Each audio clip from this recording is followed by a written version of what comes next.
folks. So this is going to be a slightly different sort of video today. A little bit more talking. It's about mezcal and we have a guest. Now here's the story. It was my birthday recently and my brother-in-law Mark wanted to get me some mezcal, but shipping can be an issue here in America and in my state.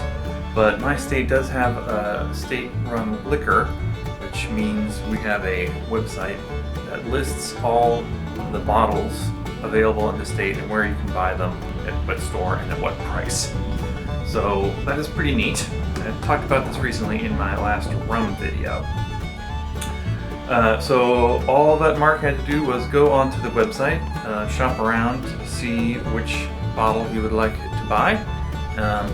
He let me know which ones they were, sent me the money, and I went and just bought them. There were two bottles I was going to get. At the second liquor store, I ran into my old friend Amy Tegge. Now she also loves mezcal, and so I invited her over, and we sat outside safely and tried these mezcals. Now, I've never had a guest before, and I've never recorded outside before, and the sound wasn't great. There's a lot of traffic noise and noise from the outside, and so I'm going to show you some of that footage, but I'm probably going to cut in here and explain what's going on, because some of the video that I took that day is a little hard to understand.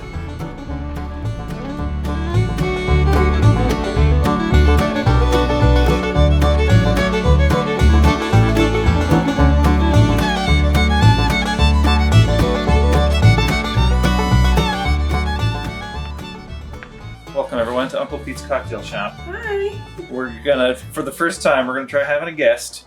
Yes, it's Amy me. Tegge. Yay, hi. So happy to be here on your show. This is gonna be great. We're gonna drink mezcal because Amy loves mezcal. I love mezcal.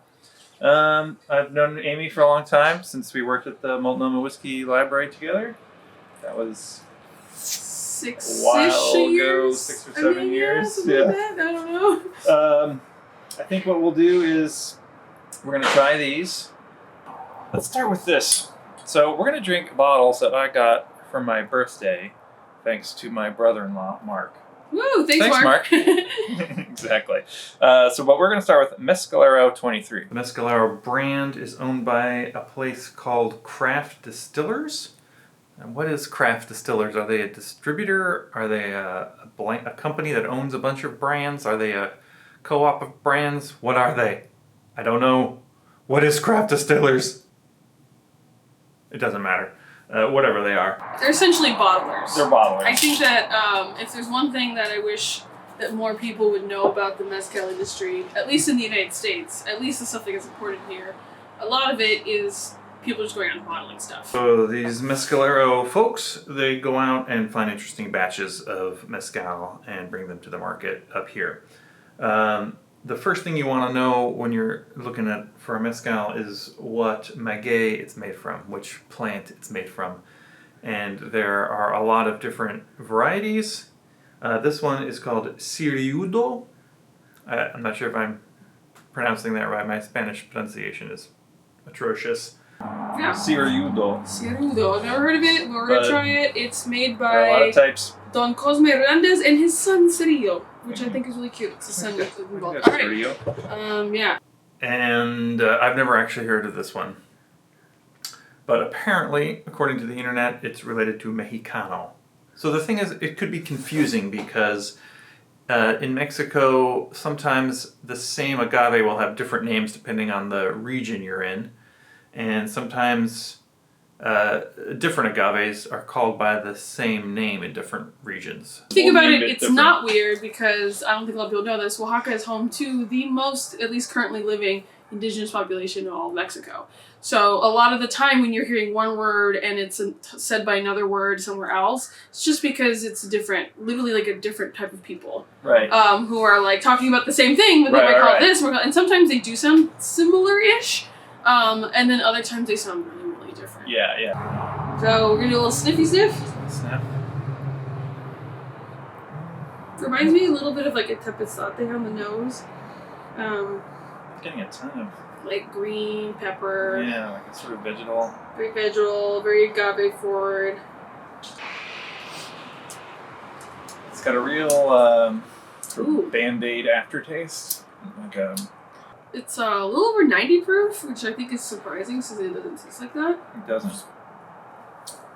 I don't really think. I don't know. It's not knocking me out with lots of the stuff when I drink mezcal of ones It's I really like. subtle.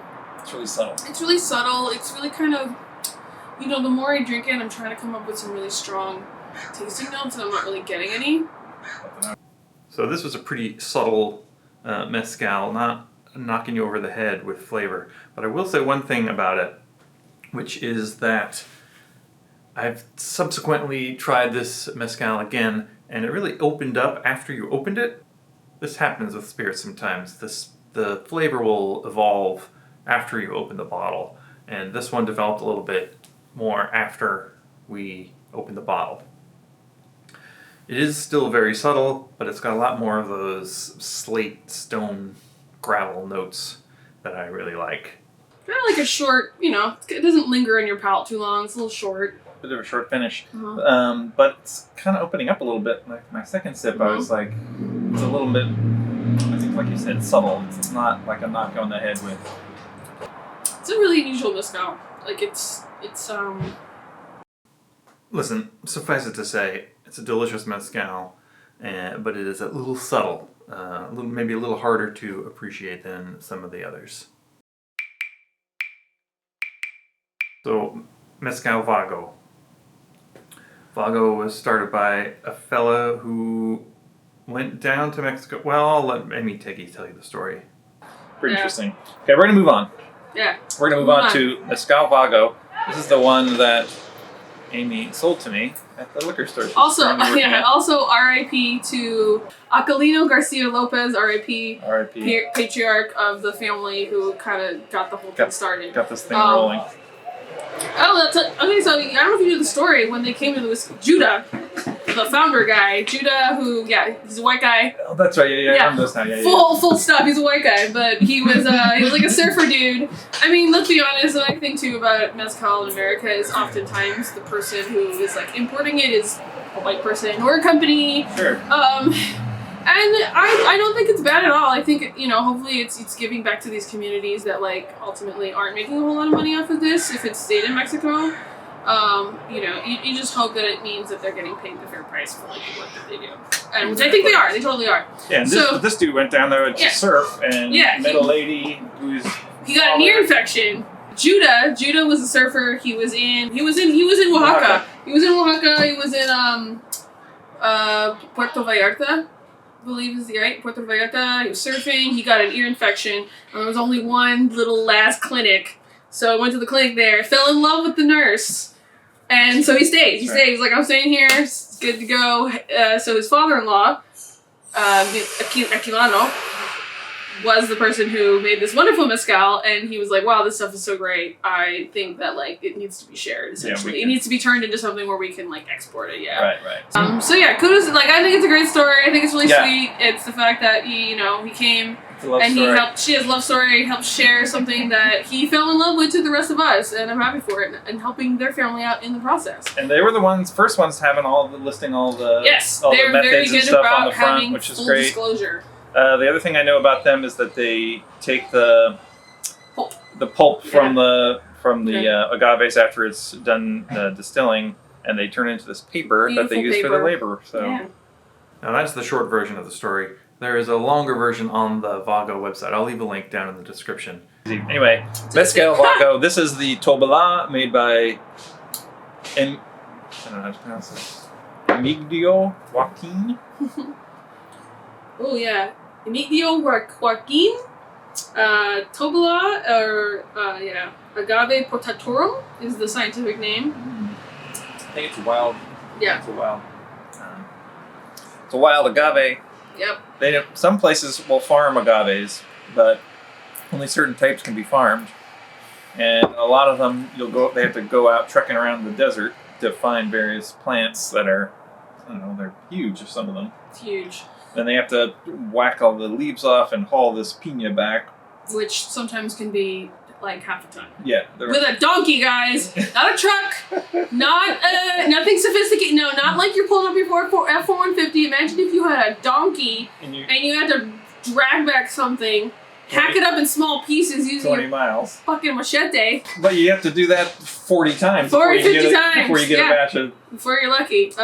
This is more... It just got a lot of flavor. This is more like what I come to expect. And like, I think also specifically with Tobala, they're so special because they're not really something that you can grow easily because they enjoy fairly high like altitude cliff-like conditions. So Tobala is definitely one of those things that I think you're usually getting like wild ones, which is why it's so special. What do you think? Wow. So this is a lot more complex. This is super complex. Whereas we were talking about how this is like Mezcal, like Marie Kondo'd, like uncluttered, like gets to the heart of it, very minimalist. This is the opposite. It's cluttered in a way that I love. Yeah. Because I love like lots of flavor. So I'm getting the combination of like licking a slate, like a rock, which was you were mentioning like that minerality that's present in a lot of different types of agave. I'm getting more of like a, it's more like a lime, Ooh. Lime fruit. Not like a sweet fruit, but like an acidic fruit. This one also feels rather hot. And when we say hot, for you viewers at home, when we say hot, it's when you can really detect that level of alcohol content. And I just looked at it and yeah, it's 100 proof. So that's why I think it's a little hot. It is a little hot, but it doesn't... But it's not burning. It's not like it's a bad thing that it's hot. It just is like, you can tell like the proof is a little higher. There's a little bit of a bitterness too. Do you taste that? Is that just me? Like that's the grapefruit I'm tasting. It's really bitter, like pith, or even like I don't know, like a bitter almond almost to me. Like it's bitter in a way that's a pretty not Campari bitter. It's like bitter in a different way. I think it's got a nice mix of that minerality and fruit. And when I think of Tobala, like stereotypically, I think of them as being super fruity. Like almost like I don't know, like something about them is very like fresh fruit, right? Like you said, lime, like papaya or whatever, something like that. This is definitely more like it's got the fruit, but it's got something else to it. That's I think a little unusual for a Tobala, which is kind of cool. Yeah. So the Vago Tobala was a little more what you'd expect from a full flavored wild agave. Really delicious, just really full of flavor. I'll say it again, full of flavor. Any closing statements on? Yeah, should we have some closing statements? What do we think? This Mescal Vago Tobala is delicious. The Mescalero 23. I've had other Mescaleros brands or Mescalero bottles, but this one is really quite relaxed. Yeah, it's a great mezcal if you wanted to give somebody who maybe was a good tequila drinker. Closing thoughts. Everybody should go to Oaxaca and spend all your money in the local. I'm not even joking. Spend all your money in the whenever COVID's over. Spend your money on the local economy. Buy all the things. You'll be so happy you did it, and it won't even cost you that much. Yeah, it's a great time. Yeah. Okay. Thanks for tuning in. Like and subscribe. Yeah, see you next time. See you next time. Hey, if you like this kind of video, leave a comment. Subscribe. Way to go. All right, I'm turning this off. Big thanks to Amy Tegge for coming by. We'll see you next time.